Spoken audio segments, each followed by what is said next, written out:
Buenas tardes. Por favor, pongan su asistencia. Gracias.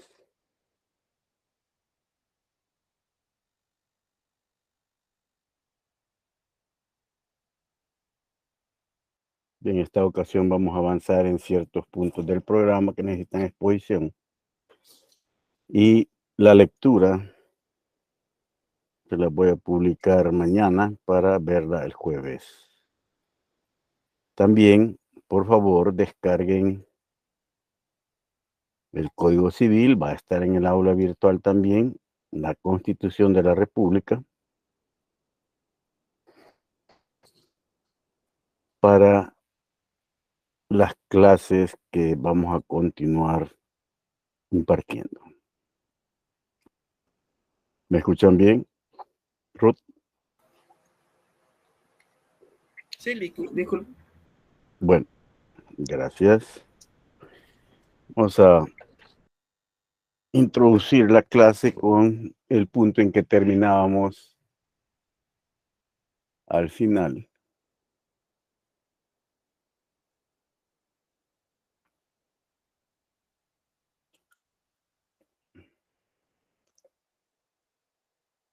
Habíamos tratado de explicar el alcance de la definición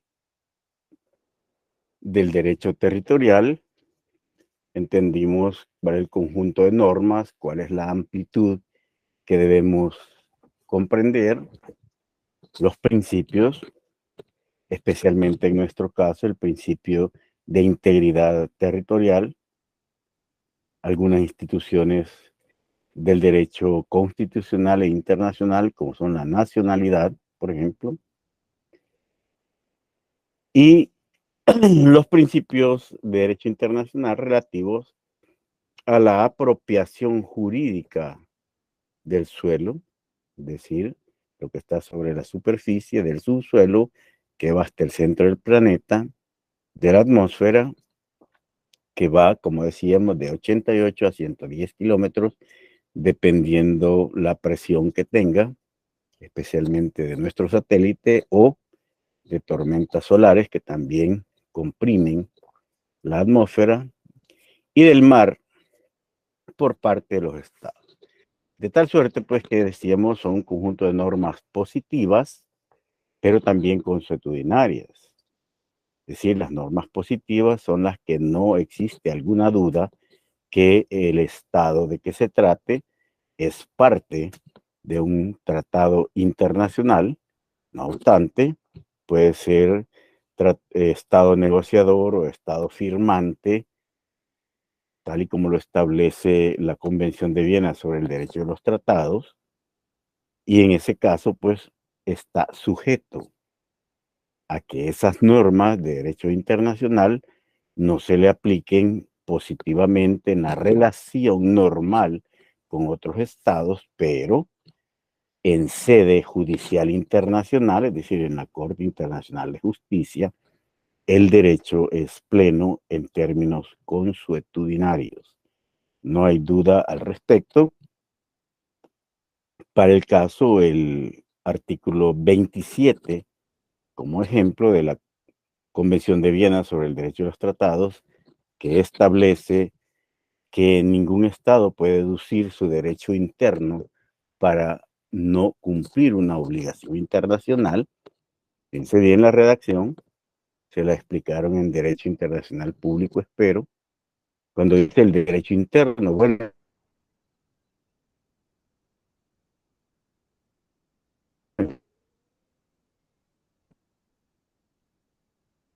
ya con el derecho constitucional de ese Estado. Por lo tanto, ningún Estado puede aducir su constitución, puede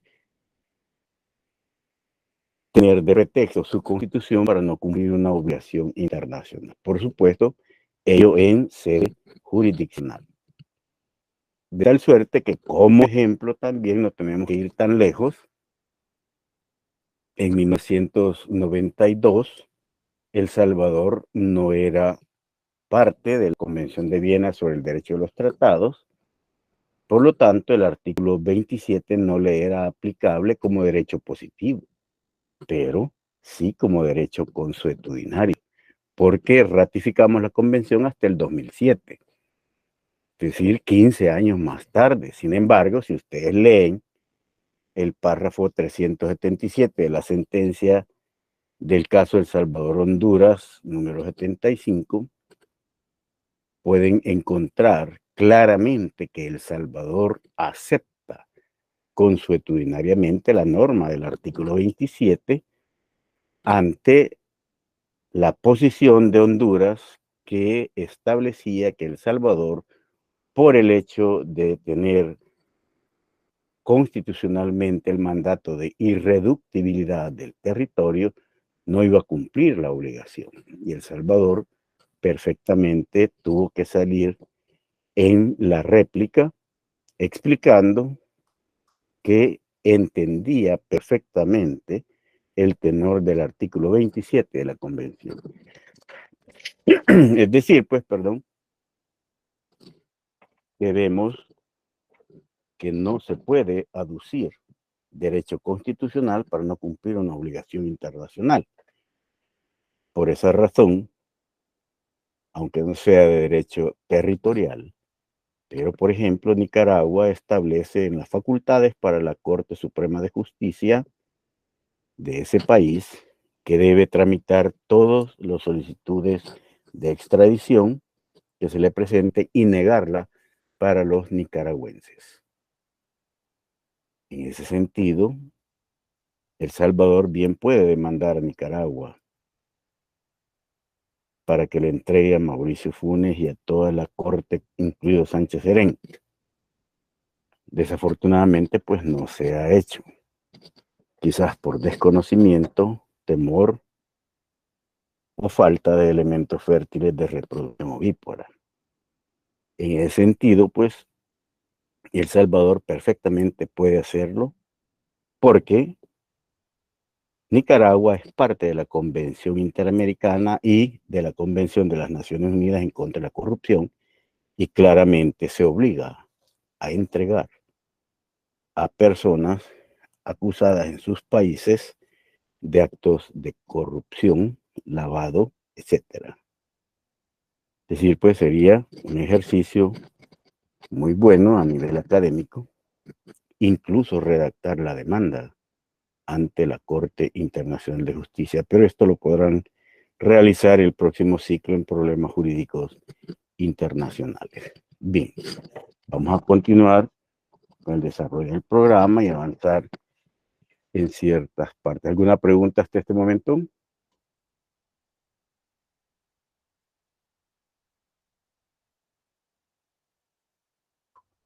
Bien, continuamos. De esta forma, pues podemos entender que existe un elemento objetivo, el entorno físico de el derecho del Estado, que regula, como veíamos claramente en la referencia al derecho aéreo, que es donde se puede constatar el fin de la materia en la estratosfera, donde solo encontramos gases raros, pero al fin son materia, y donde se termina. Hasta ahí llega el derecho. La materia se encuentra en espacios, en cuerpos celestes, los cuales pues ya es un acuerdo internacional primario, el que no se van a tomar sino en nombre de toda la humanidad. Sin embargo, en el espacio hay una institución jurídica que se manifiesta claramente y es la nacionalidad. De ahí que las aeronaves, igual que las astronaves, tienen bandera y sus ocupantes tienen nacionalidad. Hemos visto a un salvadoreño de múltiple nacionalidad en el espacio. Ahí entendemos lo que es el eje transversal de la nacionalidad que lleva el elemento físico de esta materia con vida, que es un ser humano. Y en ese sentido, pues podemos ver el elemento objetivo, el entorno físico, y elemento subjetivo, que es la relación jurídica, tal y como les enseñaron en fundamentos generales de derecho y al igual que les enseñaron en introducción a las relaciones internacionales, el objeto de estudio de las relaciones internacionales es precisamente las relaciones entre sujetos de derecho internacional, en el caso jurídico como derecho territorial, pero también en las relaciones internacionales estudiamos las relaciones entre los actores.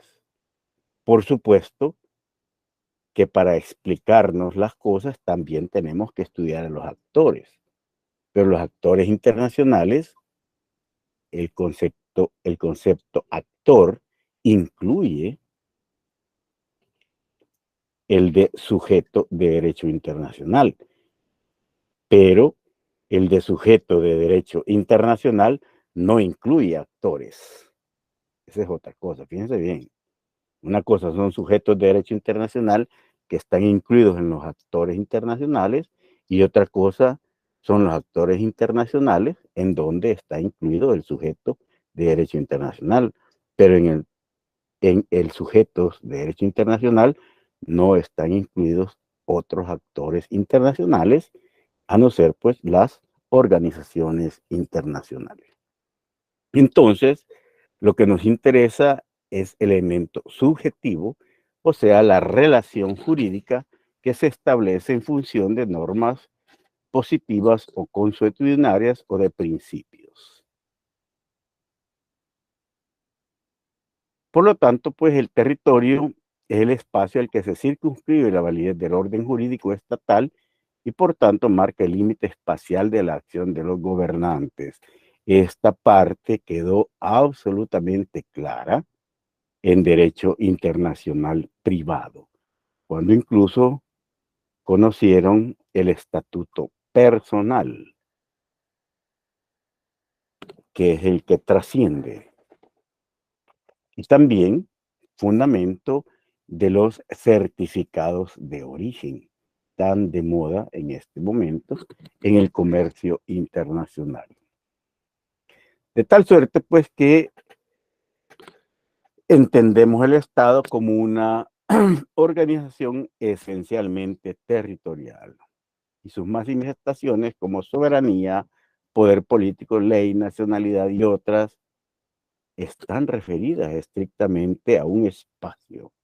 No puede ser de otra manera. Y este espacio, como veíamos, es tridimensional. Desde una concepción geométrica, encontramos longitud, latitud y profundidad hacia el centro de la Tierra. En este sentido, pues, vemos la necesidad de recordar allá, creo que en séptimo grado lo aprendieron, donde encontramos, Jennifer Alejandra, la longitud.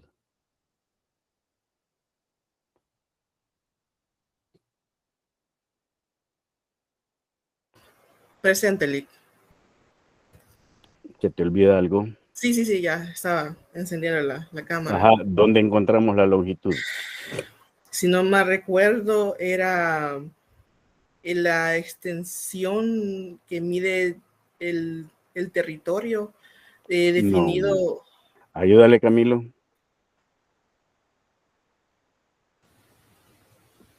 Sí, es el territorio hacia los costados, hacia el este y oeste. ¿Dónde encontramos la longitud, Cristian?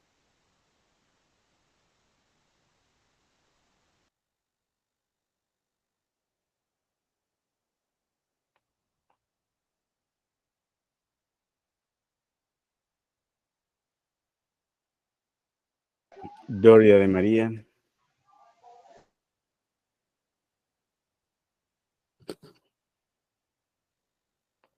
Tardes, maestro. Fíjese Ajá. que no, realmente no sé la respuesta. Bueno, entonces vayan a revisar su cuadernito allá de séptimo grado. La longitud se mide en los paralelos al Ecuador y en el Ecuador. Por eso hablamos de longitud este y longitud oeste. Ahora ya más fácil, gracias Esther, donde encontramos la latitud. Buenas tardes. Me suena como algo de los grados, digamos, como de coordenadas. No, realmente, mire, esto no puede estar pasando. Son cuestiones elementales ahora. Sí pueden usar el Waze, ¿verdad? Mm. ¿Y en qué se Digamos, basa? como de la dirección norte o sur, de los grados, ¿no? Ajá, norte o sur, pero ¿dónde los encontramos? ¿Qué nos ayuda? Las coordenadas, no. Las coordenadas son líneas imaginarias que se encuentran para un punto. ¿Del Ecuador quizás o de...? No, No, no, de al Greenland, Ecuador decimos que encontramos la longitud. la longitud. Yajaira, Buenas tardes. Hacia el Polo Norte. ¿se te olvida algo?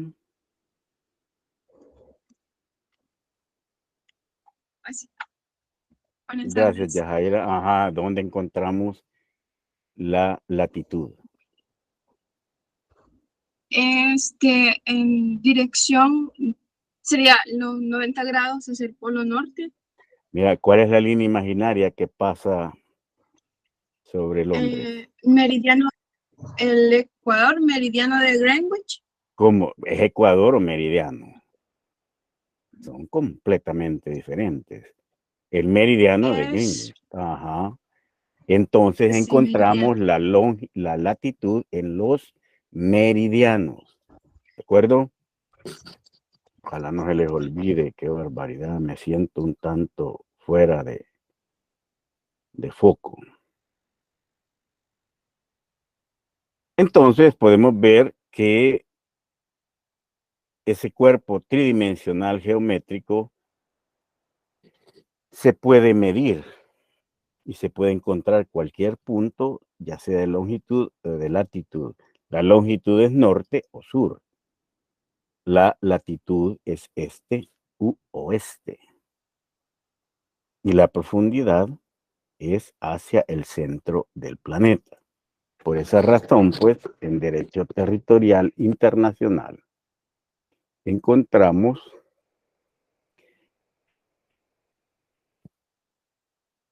el ámbito jurisdiccional de un estado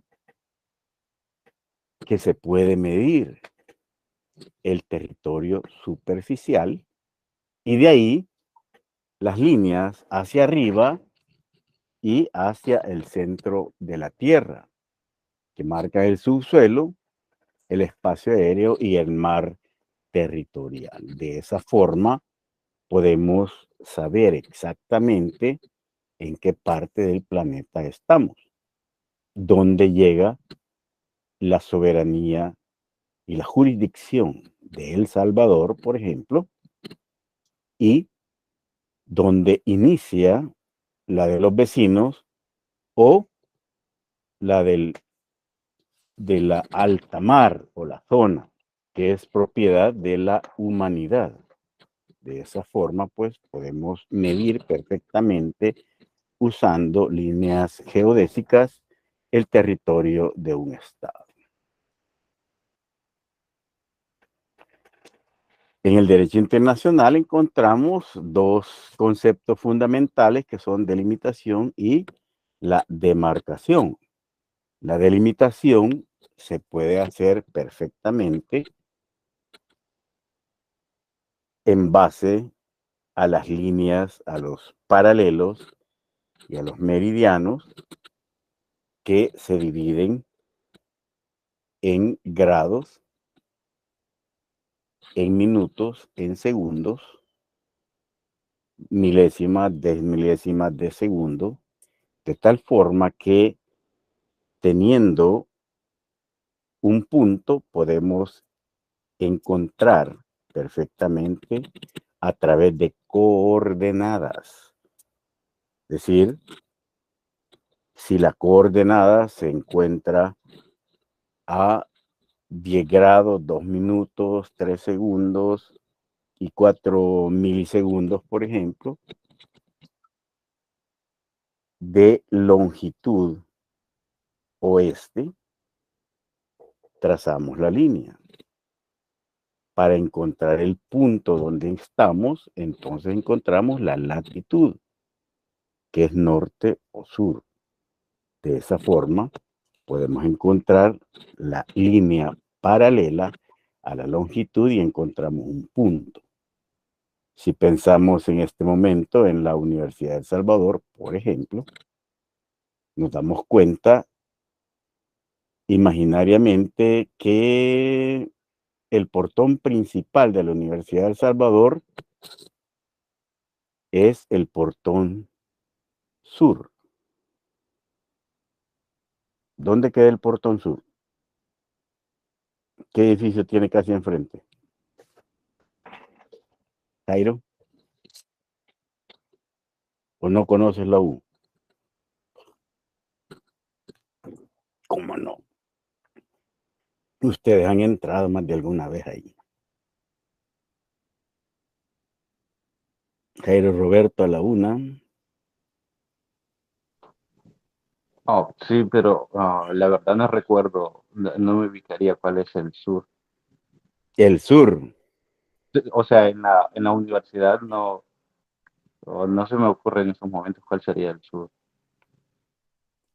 El portón principal queda en el sur. El portón de derecho queda en el oeste. El portón de ingeniería queda en el este.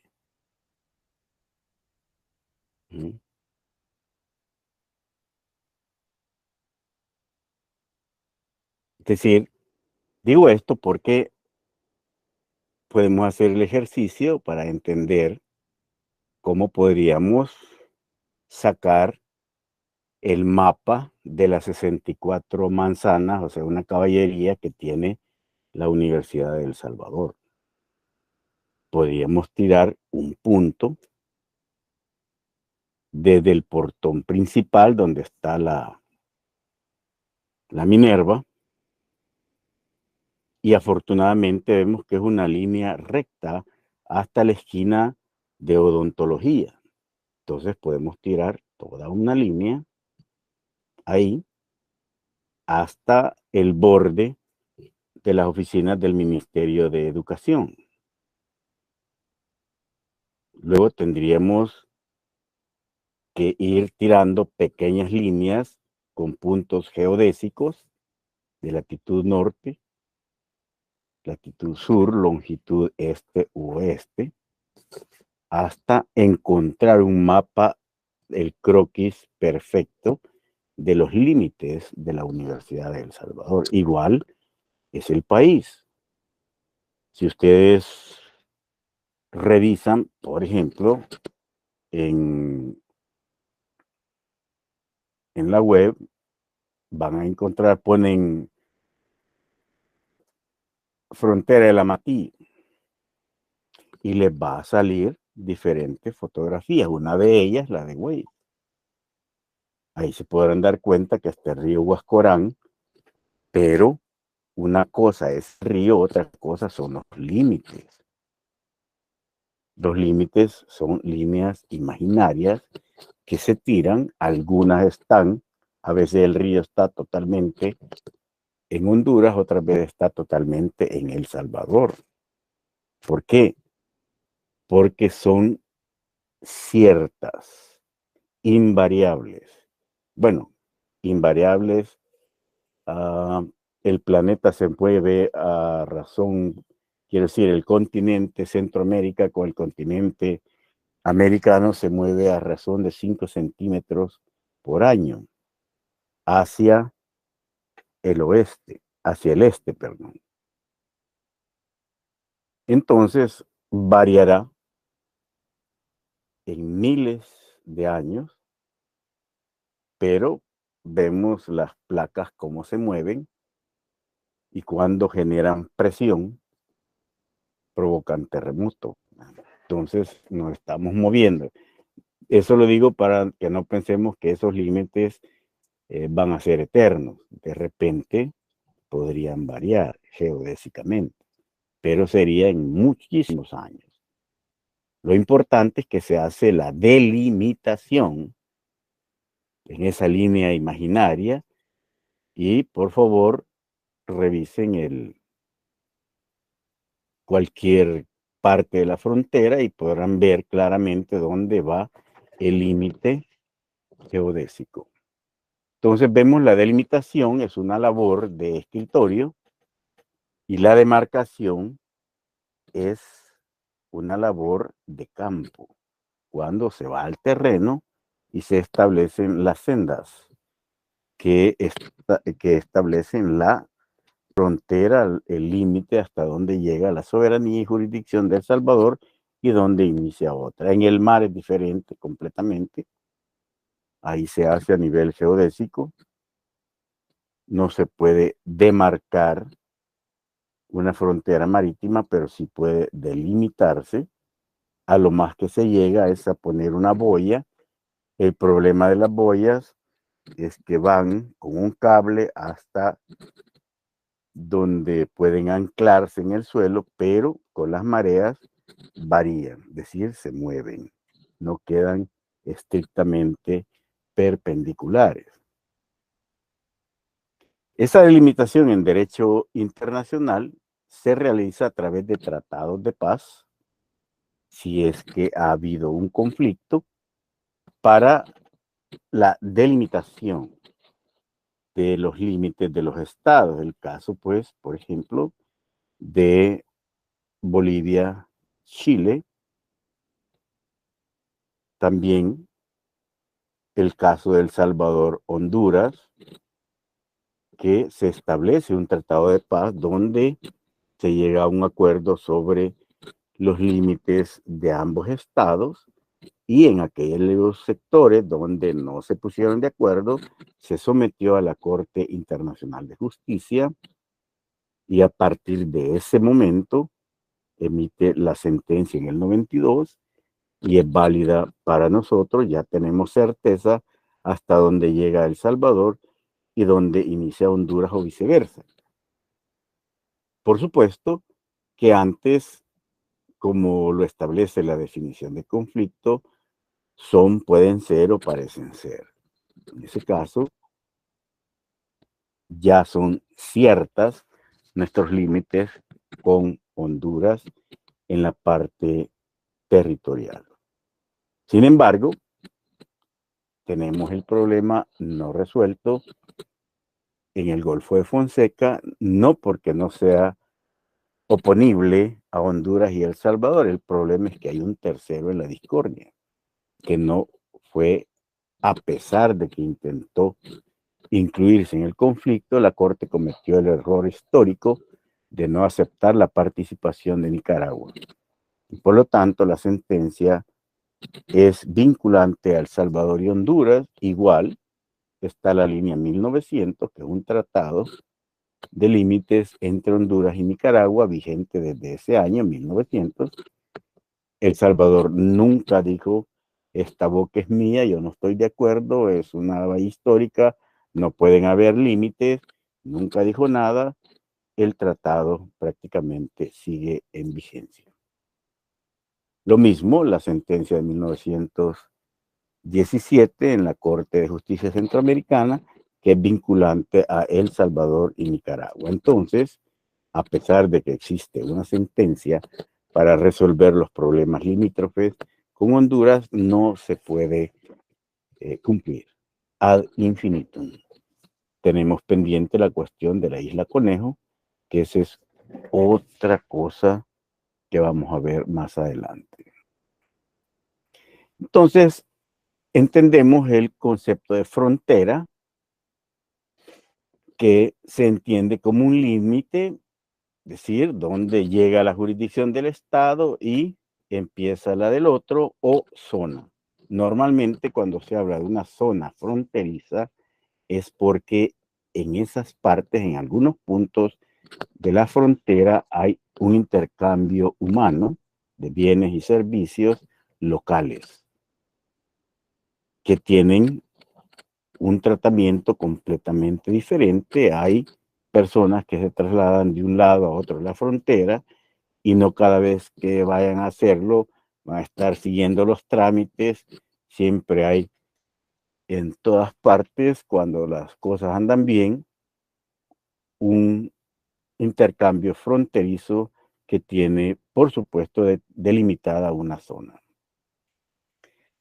Por otra parte, todas las fronteras son artificiales, hechas por el hombre. No obstante, en derecho territorial encontramos que hay fronteras naturales y fronteras artificiales. Las fronteras naturales son aquellas que los estados usan para la delimitación de sus territorios. Vemos el caso completamente atípico, único, del río San Juan. El cauce del río San Juan es nicaragüense. Es decir, no hay una línea intermedia de ese recurso pluvial, sino que el cauce es completamente nicaragüense. Es decir, que solamente la ribera del río en la parte sur es la que pertenece a Costa Rica. Costa Rica termina su frontera de acuerdo a la línea geodésica, ya que el río puede crecer, puede cambiar, etcétera, pero no tiene propiedad del agua del río San Juan. Y de ahí, pues, están perfectamente definidas las fronteras y tienen problemas, ya sea por la conducta de Nicaragua, casi siempre es así, que interviene y causa daños, en este último caso, ecológicos, y Costa Rica se queja. En el caso nuestro, por ejemplo, tenemos el río Paz, que sirve de límite entre Guatemala y El Salvador desde 1938, en donde se terminaron cualquier pretensión guatemalteca sobre los departamentos de Aguachapán y Sonsonate, dado que al momento de la independencia centroamericana, la alcaldía mayor de Sonsonate pertenecía a Guatemala. Sin embargo, pues, en ese instante, la alcaldía mayor de Sonsonate declaró su anexión a la provincia de San Salvador y Aguachapán desconoció la anexión hecha unilateralmente por la alcaldía mayor de Sonsonate y procedió a declarar ella misma su anexión a la provincia de San Salvador. Nunca reclamó Guatemala esos territorios y a partir de 1938 pues quedan anuladas completamente cualquier pretensión guatemalteca de quedarse con, recurriendo a la administración colonial, iuti possidetis iuri, queda completamente borrada la posibilidad al firmar un tratado de paz. De esa forma, pues podemos ver que hay fronteras naturales, entre comillas, pero realmente se consideran artificiales porque están nada más en la mente del hombre. Es decir, el hombre es el que pone las fronteras, incluso la frontera de El Salvador, del señorío de Cuscatlán, explican el tamaño de El Salvador. ¿Por qué? Porque quedó como una unidad administrativa habida cuenta del señorío de Cuscatlán, que prácticamente se encontraba entre las fronteras naturales del río Paz y el río Lempa. Y además tenía injerencia el señorío de Cuscatlán con aliados de las tribus lencas y ulúas más allá del río Lempa, con alguna comunidad comunidad de idioma náhuatl que trascendía incluso la parte del Golfo de Fonseca. De ahí que el señorío de Cuscatlán queda de este tamaño, porque a los colonizadores, y habida cuenta de lo que les enseñaron de las instituciones de la encomienda y el repartimiento de indios, la comunidad de idioma de estos pueblos originarios permitió la unidad casi monolítica del señorío de Cuscatlán y no hubo necesidad de otras tierras. Por eso nos quedamos chiquitos, porque existíamos aquí desde la época precolombina. Por supuesto que hay una expansión de parte del Estado hondureño en el Golfo de Fonseca y, por supuesto, por la negligencia de las autoridades salvadoreñas, tanto coloniales como en términos ya de independencia. Por ejemplo, la isla del Tigre prácticamente les fue regalada a los hondureños para terminar con algunos rebeldes salvadoreños que se habían ido a refugiar a la isla.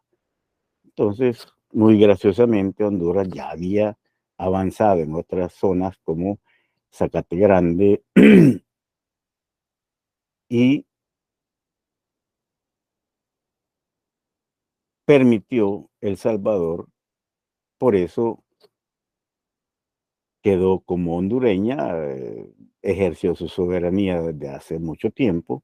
Sin embargo, pues se incluyó en la demanda de El Salvador y Honduras elevada a la Corte Internacional de Justicia, y la Corte decidió que la isla El Tigre era hondureña. Bien. Entonces, pues, las fronteras, decíamos, son naturales o artifinias y artificiales. Realmente, estricto sensu, toda frontera, decíamos, es artificial.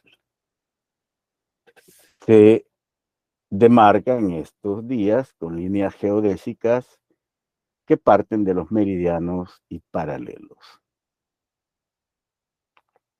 Son dos pasos sucesivos, uno de escritorio y otro de campo. La delimitación es de escritorio y la demarcación es de campo. De ahí pues que podemos encontrar el concepto límite. Y los límites son líneas definitivas que marcan los confines del Estado y que señala el borde territorial de su soberanía. Vemos entonces cómo tiene sentido en función del territorio todo aquello que estudiaron en Derecho Internacional Privado. Esos límites son permanentes, en principio sí, pero pueden cambiar, tanto de acuerdo a las relaciones de poder o intereses de los estados. Por ejemplo, tenemos los límites entre Bolivia y Chile, producto de la pérdida de Bolivia de más de 400.000 kilómetros cuadrados, que queda estable a partir de 1904 con el Tratado de Paz. No obstante, con posterioridad durante todo el siglo XX, Bolivia intentó anular ese tratado, cosa que no es posible a partir de 1945, cuando aparece en plenitud el derecho internacional contemporáneo o moderno, como quieran llamarle, y quedan establecidas las fronteras.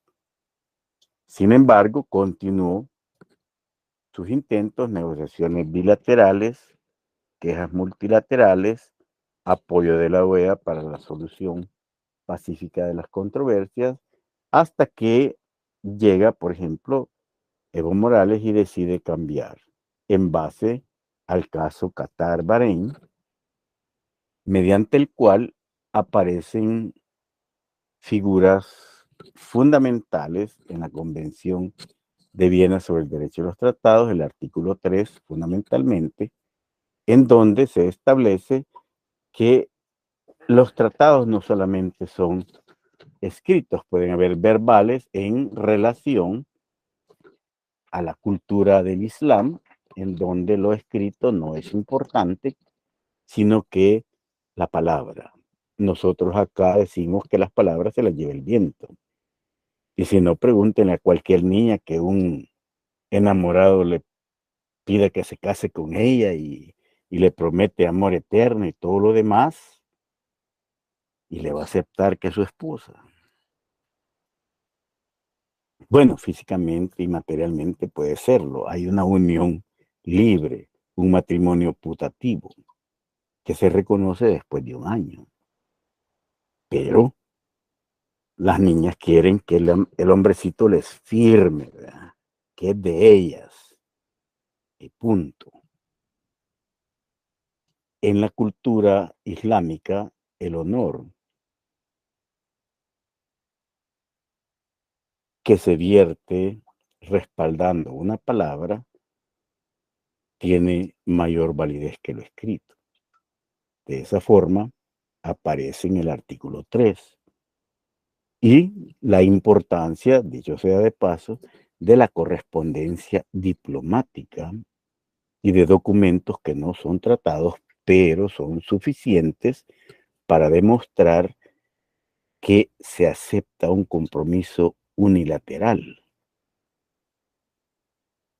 Entonces, la Corte Internacional de Justicia falla en favor de Qatar, se declara competente, Bahrein se tira como gato panza arriba a defenderse, pero no le basta, se le declaró competente y el juicio sigue adelante, incluso con modificaciones de procedimiento muy especiales, como una sentencia interlocutoria que la sacan de la materia civil para seguir adelante con el proceso. No arregla el problema, pero sí permite la continuación del arreglo.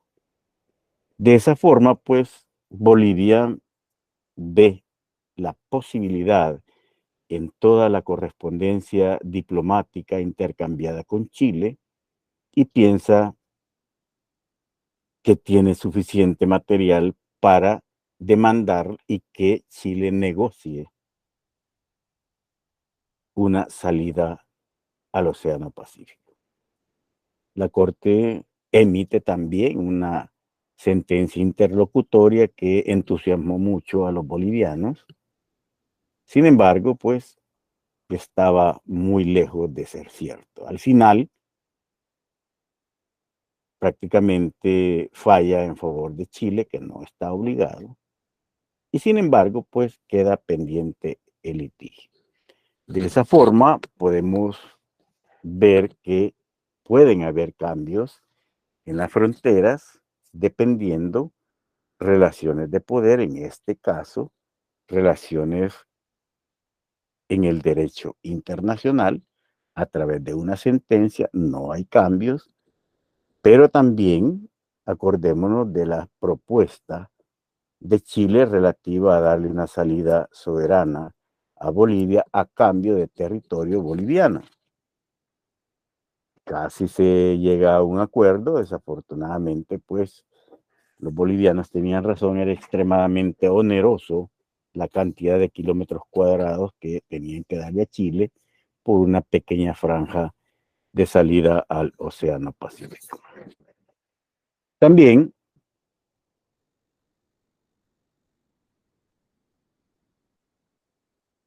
podemos encontrar cambios que han habido en la historia, consolidados con tratados de paz,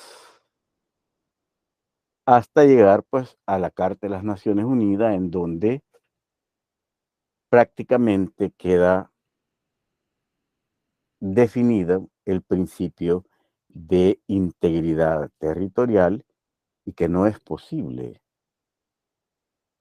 en términos generales el incremento del territorio de ninguno de los estados firmantes. No obstante, pueden haber cambios al interior de los estados por las causas que se establecen en la sucesión de estados. Ejemplo, el más grande, la Unión de Repúblicas Socialistas Soviéticas, que aparecen una cantidad de estados que existían individualmente, porque la Unión de Repúblicas Socialistas Soviéticas surge a partir de un tratado para la creación de ese estado. Y sus partes, al final, recuperan su independencia, su soberanía e integridad territorial. De tal suerte, pues, que también vemos el caso un tanto diferente de la antigua Yugoslavia,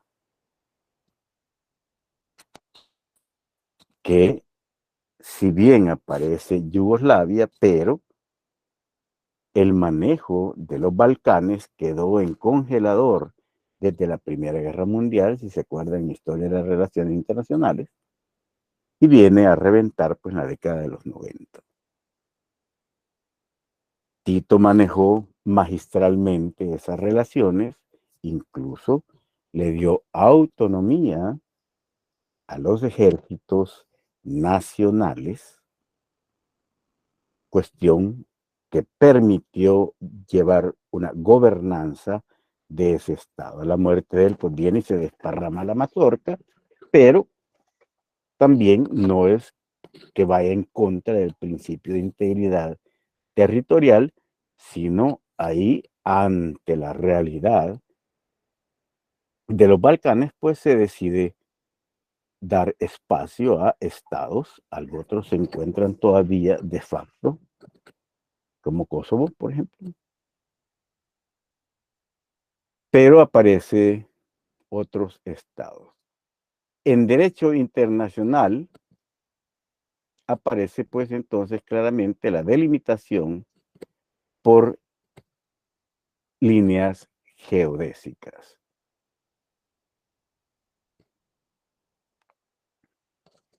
Existe otro concepto como adquisición versus delimitación que implican la pérdida u obtención de soberanía ipso iure. Aquí hay un ejemplo muy famoso, el de Alaska, que pasa a manos de los Estados Unidos por $6 millones, y lo que sucedió ahí es exactamente, al ser traspasado mediante un precio, que es lo que adquiere, se adquiere soberanía y jurisdicción sobre ese territorio, ipso iure, desde el momento en que se firma el tratado, aparece pues la pérdida de soberanía y jurisdicción de Rusia en Alaska. El ejercicio de la soberanía entonces no se define, no se aclara, ni se puede entender estrictamente en atención a aspectos geográficos, sino también a aspectos demográficos, económicos, tecnológicos, incluso estratégicos del territorio. Aquí podemos entender cuando, por ejemplo, en nuestro país, para no usar otras partes, otros ejemplos, cuando teníamos los bolsones en disputa con Honduras, una de las razones que no se hizo por parte de El Salvador fue un censo poblacional para establecer con certeza quiénes eran salvadoreños en los bolsones, hasta dónde vivían. Simplemente porque el gobierno de turno se encontraba en guerra, pero perfectamente pudo haberse solicitado la participación de la OEA para el levantamiento de esos censos. Sin embargo, en una época de guerra, esa cuestión quedaba en segundo lugar. Por otra parte, es cierto que los bolsones eran utilizados por la guerrilla del Frente Farabundo Martí como retaguardia, precisamente porque era tierra de nadie. Y desde la guerra se establecieron los puntos hasta donde podía llegar el ejército de Honduras y el ejército de El Salvador para que estuvieran retirados el uno del otro, quedando los bolsones como tierra de nadie y mejor o peor, como quieran, una línea de 5 kilómetros antes de llegar a los bolsones. De esa forma, pues, era muy propicia la situación que incluso se afirma que el Tratado de Paz entre El Salvador y Honduras se debió a la presión ejercida por los Estados Unidos de América para que una vez firmado el Tratado de Paz pudieran ingresar ambos ejércitos o tener la certeza hasta dónde podían llegar ambos ejércitos en operaciones conocidas como yunque y martillo. Desafortunadamente para los Estados Unidos de América, pues el Tratado de Paz, si bien estableció las fronteras, pero en esos sectores que quedaron pendientes no se pudo. Y sí, se pudo en aquellos donde la frontera estaba perfectamente delimitada. De tal forma que si se hubiera realizado estos estudios demográficos, probablemente El Salvador se hubiese quedado con la totalidad de los bolsones, pero no se quiso hacer.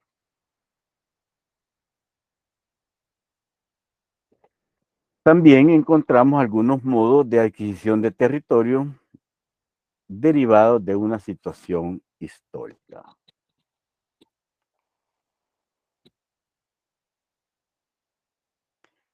La condición para la adquisición es de efectividad y reconocimiento, ambas. El mejor ejemplo que tenemos acá para el caso es la Isla Conejo. Honduras dice que la Isla Conejo les pertenece. En una argumentación que realmente son una gironeada de cabellos, pero ni modo, ellos así lo entienden, o así lo quieren entender. De esa forma, pues podemos ver que ellos podrán tener la efectividad, se encuentran en la isla, ejercen soberanía y jurisdicción, no solamente sobre la isla, sino también sobre las 3 millas náuticas alrededor de ella. Lo que no tienen es reconocimiento.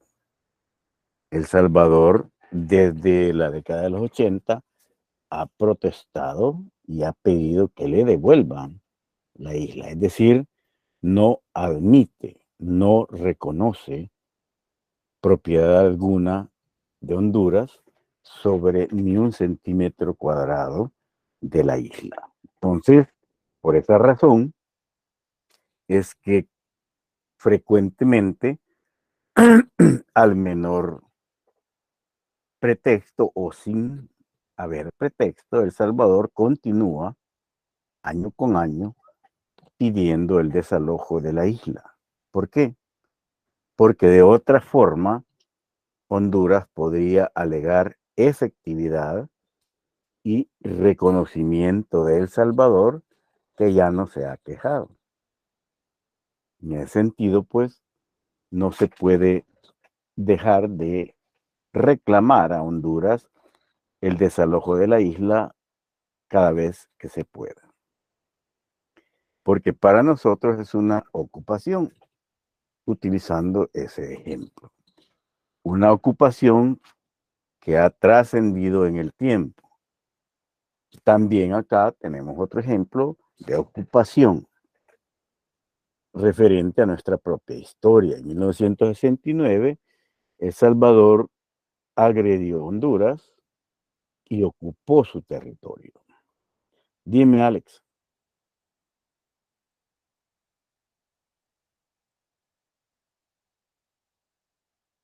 ¿Levantaste la mano? Todo bien, todo claro. Gracias. Bueno, de esa forma ocupamos territorio hondureño. Supuestamente no había intención de quedarnos con ese territorio, pero fue una ocupación distinta a la ocupación de la isla Conejo por parte de Honduras. En todo caso, pues la ocupación de El Salvador fue breve, fue una penetración hasta 65 kilómetros en tierras hondureñas. Bueno, si ustedes manejan y van a San Pedro Sula, siguiendo la troncal del norte, cuente exactamente. Ahí hay un monumento de los hondureños que señalan que de ahí llegaron los salvadoreños y ahí fueron rechazados, ¿verdad? Así lo manejan ellos. Entonces El Salvador, para no ser declarado agresor, tuvo que aceptar el cese al fuego y la ocupación finalizó muy ordenadamente, entregándole municipio por municipio a la OEA para que estos la entregaran a Honduras. Igual ese monumento que tienen los hondureños, que recuerda la agresión salvadoreña porque como miembro de las Naciones Unidas y de la OEA estaba obligado a no recurrir a la amenaza ni al uso de la fuerza. Sin embargo, pues, como pueden ver, El Salvador, en segundo lugar, lo había hecho ya Israel. Posteriormente lo hizo los Estados Unidos de América con el empty strike, el ataque preventivo. El Salvador lo hizo, emulando a Israel. Y tuvieron que pasar casi más de 30 años para que los Estados Unidos lo hiciera. Entonces, cuando hablan de que el imperio, aquí el imperio, no, veamos El Salvador mejor. Es decir, es un país extremadamente agresivo. Si no, veamos la cuestión del Bitcoin, que se le ocurrió a Bukele. Para mí, personalmente, es lo mejor que le va a dejar a este país, porque es el futuro. Bien, la ocupación, pues, entendida como la apropiación temporal que puede llegar a ser de jure. La prescripción, cuando esto se refiere más a derecho civil, cuando transcurre el tiempo y nadie reclama. En derecho internacional no se conoce caso al respecto, pero sí es una forma de obtener propiedad por la prescripción. Esta es una condición que la da el tiempo. En El Salvador tenemos ejemplos de prescripción que ya están prácticamente finalizando, otros que aún empiezan producto de la corrupción. Pero rápidamente, cuando se nacionaliza la banca, habían asociaciones de ahorro y crédito que habían otorgado créditos hipotecarios. Por la cuestión quedaron en un limbo jurídico, nadie cobró y transcurrieron 10 años. Entonces había prescrito la acción de embargo definitivamente no se puede embargar. Sin embargo, se puede llegar a un arreglo entre las partes, pero si la que debe el dinero no quiere, se queda esperando los 20 años y le pide después al juez, por supuesto, que declare la propiedad a su nombre para inscribirla en el registro. De esa forma, pues, muchas personas quedaron con sus propiedades por un error y un limbo jurídico u olvido de no cobrar esos saldos tóxicos que decía Cristiani que habían cuando realmente habían hipotecas. Perfectamente eran cobrables. Sin embargo, él nacionalizó las pérdidas y privatizó las ganancias, cosa que después vino a hacer Obama, 18 años más tarde. Entonces vemos que El Salvador va en algunas cosas muy adelantado. En este momento, por ejemplo, existe una financiera que desapareció. Nadie está cobrando los créditos que se otorgaron, créditos hipotecarios, especialmente en viviendas de exfuncionarios del Frente, algunas muy caras, por cierto. Simplemente están esperando a que prescriba. ¿Por qué? Porque una vez transcurridos los 10 años de otorgado el crédito inmobiliario, hipotecario, perdón, ya prescribe ordinariamente la acción de embargo para cobrar. De tal suerte que, aunque vivan en el encanto y todo, quién sabe si están pagando, yo creo que no. La contigüidad. La contigüidad, por ejemplo, es una forma que ustedes la pueden oír en las explicaciones de Honduras respecto a la isla Conejo, para no usar otro ejemplo. Ellos alegan que la isla Conejo está contigua a su territorio continental y que solo son 800 metros que la dividen y que cuando baja la marea en el Golfo, y es una marea baja muy especial, se puede ir caminando a la isla. Entonces, parte de la argumentación es la contigüidad, es decir, está cerca. Por lo tanto, esto es mío, que es lo que están haciendo. Al final, eso va a ser resuelto en sede judicial o la devuelven, cosa que no le veo posibilidad alguna, a no ser que se dé una coyuntura muy especial entre El Salvador y Honduras y graciosamente nos devuelvan la isla. Es muy pequeña, es aproximadamente del tamaño de la Universidad de El Salvador, del campus universitario en San Salvador, un poquito más pequeña que la U, pero no es despreciable. También encontramos la acreción, otra forma de tener territorio. La acreción se lleva a cabo por cuestiones estrictamente naturales.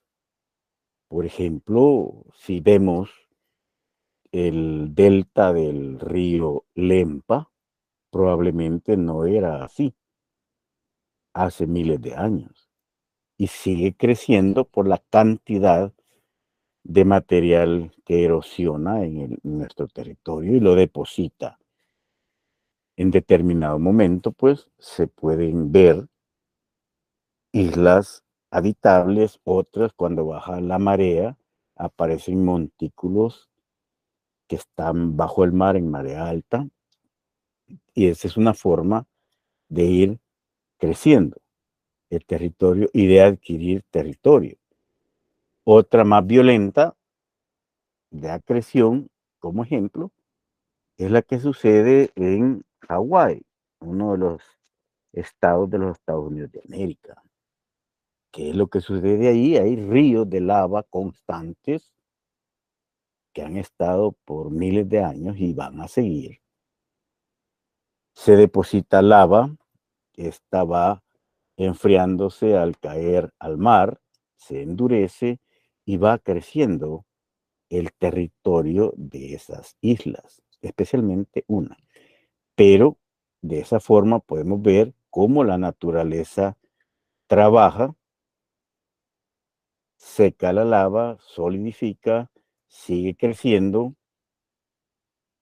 tanto en la atmósfera como el mar, especialmente el mar, que es de agua, un solvente por excelencia, el solvente más poderoso creado en la naturaleza, y se evapora, deja sedimentos, el depósito también por la atmósfera, crecen, de repente aparecen la naturaleza encontrando el camino, puede ser un coco flotante que llegó y germinó en una isla y ya aparece plantación, otras polen lo arrastra el viento, aparecen semillas, en fin, se ve cómo hay una acreción.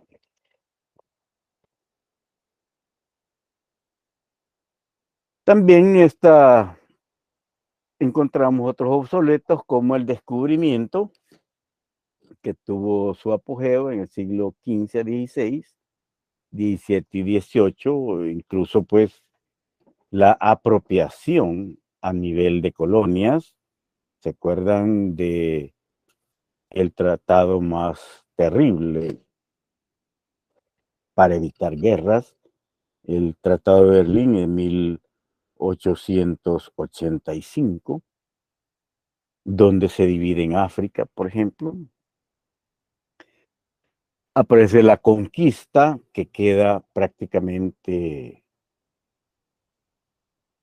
vetada, imposible en términos de el principio de integridad territorial, independencia y soberanía desde 1945, pero que sí era efectivo en la época del derecho internacional clásico, es decir, el que les ubicaron desde 1815 a 1945. En esa época perfectamente la conquista era válida. Si no, veamos el ejemplo de Chile-Bolivia para el caso, de tal suerte pues que podemos entender cómo se podía adquirir territorio que queda prácticamente excluido en el sistema de San Francisco. Por lo tanto, la adquisición territorial ipso iure lleva a adquisición de soberanía. Decíamos que no se trata tampoco de territorio físico, se trata de soberanía estatal, pero también existe la forma de adquirir territorio en base a cuestiones históricas, especialmente en América y en África, cuando hay conflictos por adquisición territorial de otros estados que no enmarcan perfectamente en lo que se ha vivido. Acá aparecen los conflictos entre estados que han surgido a la vida independiente. El mejor caso que conocemos es el latinoamericano, que surge desde 1819 con la Constitución de Colombia, en donde hace alusión a un principio fundamental del derecho internacional latinoamericano utilizado en todo el mundo, especialmente en África, para solución de conflictos, que es el uti possidetis iuri, con el que vamos a terminar esta clase. No estamos hablando de la creación de nuevos estados. Acordémonos que la Carta de las Naciones Unidas, en principio, se escribió en una situación actual, en el entendido como ustedes lo manejan en el enfoque del marco lógico. Hay una situación actual. Esa era la de 1945 hacia atrás, 5 o 6 años atrás. Esa era la situación actual, en donde se ve una situación futura deseada y se llega a un acuerdo. Ahí triunfa el neoliberalismo, ya lo había hecho un año antes en Bretton Woods, y se pacta un futuro sin colonias, es decir, el surgimiento de nuevos estados. De tal forma, pues, que la creación de nuevos estados no se trata de la adquisición de territorio, sino del reconocimiento del territorio en que estas sociedades se encontraban.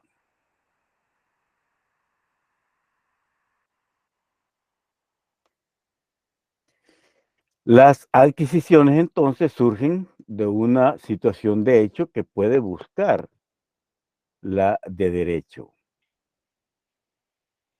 en el cual lo que se pretende es el enforzamiento de un título jurídico preexistente o a través de una acción jurisdiccional cuando se someten al conocimiento de la Corte Internacional de Justicia estos casos.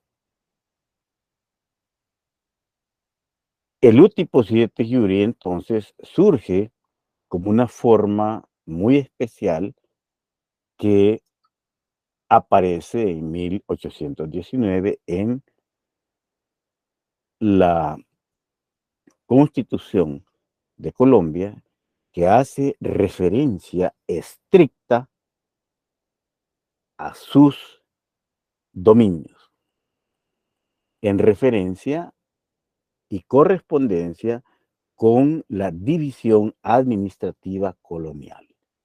Y ahí pues que rescatan el principio de así como poseéis, continuarás poseyendo, que más adelante llega a convertirse en el principio fundamental de solución pacífica de las controversias por límites entre los estados del continente, que existen algunos vigentes aún.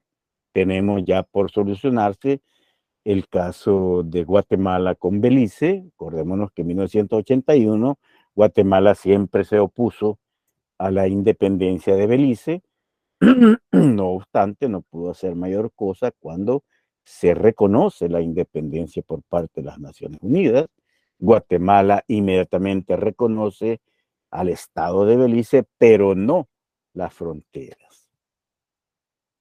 Hasta este momento que está ya en desarrollo, muy adelantado, la solución de ese problema, que es territorial, marítimo e insular entre Belice y Guatemala. Lo mismo, existen diferencias, otro caso, entre Venezuela y Guyana por la región del Esequibo, que es inmensa, es muy grande, y por supuesto que Guyana considera que le pertenece y resulta que Venezuela también dice que le pertenece. De esa forma, se lleva a una demanda unilateral por parte de Guyana.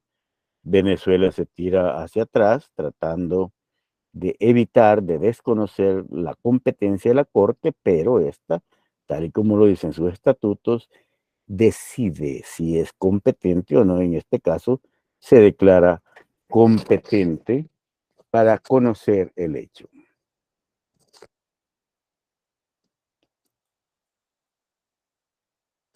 Por lo tanto, pues como recapitulación, el derecho internacional contemporáneo vuelve inviable la conquista como medio de adquisición de territorio. Tampoco se puede emplear el uso de la fuerza. Estamos hablando en el deber ser. Tenemos el problema de Rusia-Ucrania ahora, pero eso tiene otras cuestiones muy importantes que vamos a ver en algún momento. Aparece la Convención de La Haya en 1907, donde se crea la Corte de Arbitraje Internacional y se construye el Palacio de la Paz, donde reside la Corte Internacional de Justicia. Hasta ahora, el famoso tratado Bryan-Kellogg, en donde se renuncia al uso de la fuerza, de tal forma pues que podemos entender que el proceso de renuncia al uso de la fuerza en las relaciones internacionales se consagra en la Carta de las Naciones Unidas. Igual, es derecho, estamos hablando del deber ser. Igual, tenemos que respetar la integridad física de todos los seres humanos, pero los mismos seres humanos no atendemos eso, así es el derecho. La norma existe, que la conducta se apegue, esa es otra cosa. Si no, pues vemos un muchacho ahí, un tanto agresivo, en un partido de fútbol, tenía que respetar la integridad del otro, sin embargo, ahora es acusado de homicidio tentado. Pobre cipote ya, si lo llevan a condenar, pues le van a dar unos 15 años. ¿Por qué? Por no respetar una norma jurídica. ¿Sufrió daños la norma jurídica? No. La hipótesis fáctica sigue existiendo la norma. En derecho internacional es un tanto diferente, pero es al final lo mismo. Los estados están obligados a no recurrir ni a la amenaza ni al uso de la fuerza en las relaciones internacionales, pero ¿qué sucede?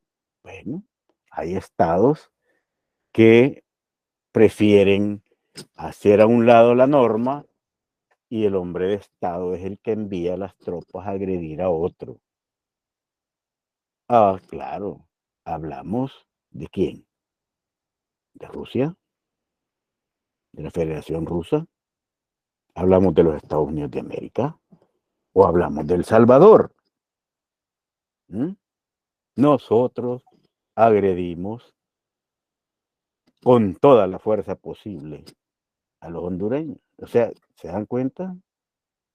No tenemos que usar ejemplos extranjeros. El Salvador tiene un sinnúmero de medallitas muy interesantes. Bien. Luego, pues, en los primeros artículos, en el primero, segundo y tercer artículo de la Carta de las Naciones Unidas, aparece prácticamente la obligación de no recurrir al uso de la fuerza. Aparecen los propósitos, los principios en el 2, corregidos y aumentados en 1970 en la resolución 2625, en donde aparece el principio fundamental que nos interesa y es el de la integridad territorial. En nuestra Constitución lo encontramos claramente cuando establecemos que el territorio es irreductible. Por supuesto, puede reducirse o puede incrementar de acuerdo a la voluntad soberana de las partes, no por agresión.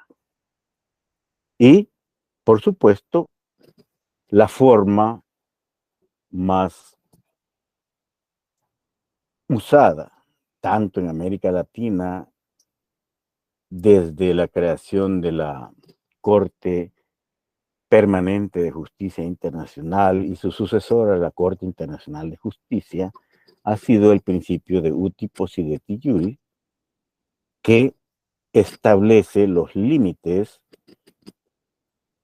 administrativos de las colonias, en este caso españolas, portuguesas en el caso de Brasil. otras manifestaciones diferentes, como el caso de Belice y el Esequibo, pero funciona porque existen documentos que prueban hasta dónde llegaban esas jurisdicciones. Bien, espero que hayamos avanzado en el programa con todos estos elementos y que la próxima sesión pues podamos participar en una sesión asincrónica, en la sesión sincrónica. Por favor, repito, voy a poner el Código Civil, pero ustedes pueden obtenerlo, y la Constitución. La vamos a ver en la próxima clase. Ruth, adelante. Buenas tardes, licenciado. Nada más pregunta en el grupo que cuándo aproximadamente estaría la guía para la primera actividad formativa. Mira, fíjate que voy a tratar de dárselas con mucha antelación. El reglamento establece que debemos otorgarla 5 días hábiles antes. Ah, muy bien, gracias. ¿De acuerdo? Pero voy a tratar de subírselas probablemente el fin de semana. Sí, bueno, y sí, Así las tienen. Y los grupos, acuérdate, ahorita están con una asistencia bastante cercana a la matrícula, pero hay grupos como el de la mañana, el grupo 6, creo que, ¿verdad? Este es el grupo, perdón, este es el grupo 3, ¿verdad? el grupo 3, correcto. ¿Y los grupos de trabajo pueden ser de 3 personas o tienen que ser necesariamente de 4? Mira, preferiblemente de 4 personas. Sin embargo, va a haber algún non por ahí que puede ser de 3. Okay. Pero si alcanzan, perfectamente puede ser de 4. De todas maneras, es un ensayo, ¿verdad?, en el cual van a participar. Bueno, una pregunta más. Para la próxima clase, ¿cuál sería la bibliografía que se estaría discutiendo? La voy a subir el día de mañana. Okay. Muy bien. Pero tienen que descargar el Código Civil, la Constitución de la República, por favor, porque ahí es donde vamos a ver cómo se establece la competencia territorial y cómo se manifiesta ya en términos estrictamente jurídicos. Muy bien, gracias.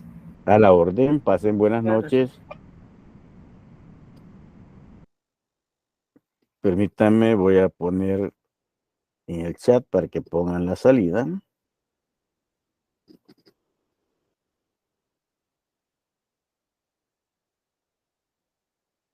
Ok, pueden poner salida. Gracias. Buenas noches. Adiós, Lick. Gracias. Adiós, Taya. Vemos pues. Buenas noches, Lick. Buenas noches, Giancarlo.